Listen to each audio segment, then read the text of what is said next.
Hello everyone, welcome to our new video today. On my right hand is our new products for the demonstrations.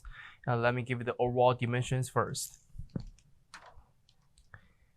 For the space, it's about like 14 inches in the length. And depth about like 8.5 inches. Overall height is about like 8 inches. For this one, we can put some like a seasoning, the sauce inside. And also at the bottom is empty. You can put some icing to keep the flavors. And also when we open the top lid, the manufacturer offers the spoons too. And for this one, we can see the mark like a 1 in 6 containers. And the space of it, it is about like a 6 inches wide. And 6 and 3/4 inches long.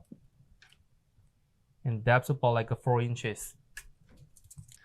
So this will be the all demonstration information about the products. If you have more questions, feel free to contact with us. Thank you.